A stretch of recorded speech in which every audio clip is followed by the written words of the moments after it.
अकबर और बीरबल चतुराई का इम्तिहान। पुराने जमाने की दास्तानगोई के अंदाज में बादशाह अकबर का ज़माना, वह दौर जब आगरा और फतेहपुर सीकरी की गलियों में मसंदों पर बैठकर दास्तानगोई होती थी, जब हर गली में इत्र की खुशबू, चूड़ियों की छनक और बाजार में ऊंट घोड़ों की रौनक नजर आती थी। बादशाह अकबर अपनी अदालत में अपने वजीर आजम बीरबल के साथ बैठते और हर रोज कोई न कोई मामला पेश होता जिसमें अक्ल, होशियारी और इंसाफ की कसौटी लगती। दरबार का माहौल। सुबह का वक्त था। बादशाह अकबर अपने शाहीनुमा दरबार में तख्ते ताउस पर बैठ चुके थे। चारों तरफ सोने चांदी से जड़े खंभे, छत से लटकते झूमर और दरबारियों के रंग बिरंगे कपड़े, जिनसे पूरा माहौल किसी रंगीन तस्वीर जैसा लगता। नक्काशीदार पंखे धीरे धीरे झूल रहे थे और गंधक, चंदन और गुलाब के इत्र की महक चारों ओर फैली थी। बीरबल अपनी जगह पर बैठे, हल्की सी मुस्कान चेहरे पर लिए जैसे हमेशा रखते थे। उनकी आंखों में वो चमक थी जो सिर्फ एक समझदार, तजुर्बेकार और सधी हुई अक्ल वाले इंसान की होती है। किस्सा शुरू होता है। उस रोज दरबार में एक अजीब मामला आया। एक बूढ़ा किसान जिसका नाम रामू था, दरबार में आकर बादशाह के सामने फरियाद करने लगा। हुजूर, मेरी जमीन पर मेरा ही पड़ोसी कब्जा करना चाहता है। कहता है कि ये जमीन उसकी है और उसने कागज भी पेश किए हैं, लेकिन हकीकत ये है कि ये जमीन मेरे पुरखों से चली आ रही है। बादशाह ने अपने नजरे बीरबल की तरफ फेर दी। अकबर को पता था, ऐसे नाजुक मामलों में बीरबल की अक्ल का कोई जवाब नहीं।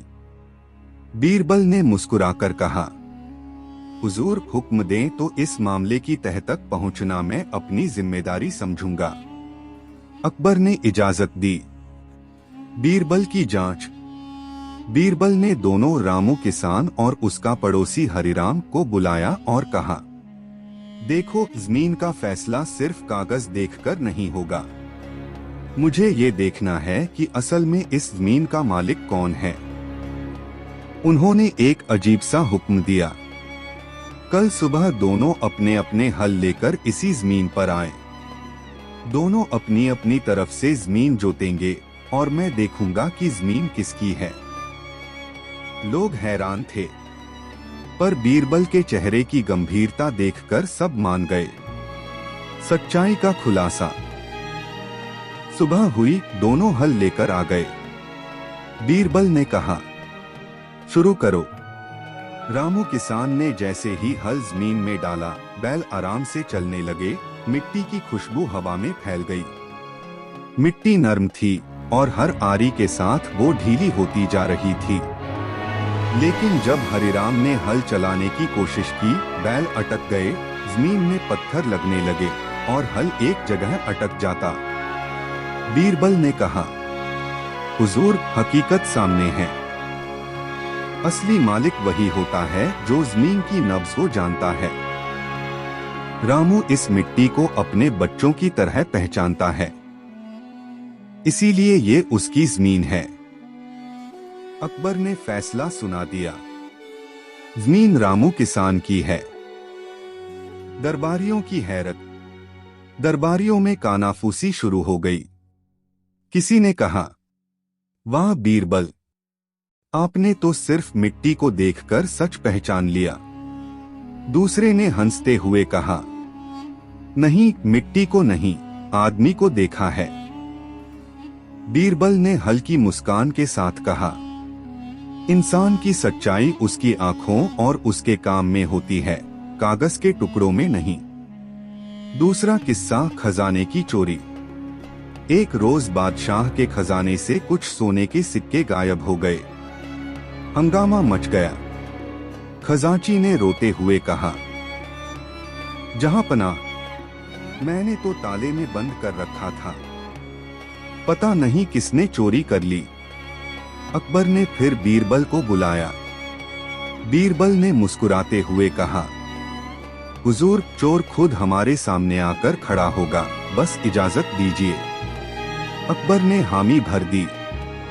बीरबल ने सभी खजाने के कर्मचारियों को बुलाया और एक लंबी सी लकड़ी हर एक को पकड़ा दी। ये जादुई लकड़ी है, उन्होंने कहा। कल तक जिस भी आदमी ने चोरी की होगी उसकी लकड़ी 1 अंगुल बढ़ जाएगी। रात भर चोर सो नहीं सका। उसने सोचा अगर लकड़ी सच में बढ़ गई तो पकड़ा जाऊंगा। उसने लकड़ी का 1 अंगुल काट दिया। सुबह बीरबल ने सबकी लकड़ियां देखी और तुरंत चोर को पकड़ लिया।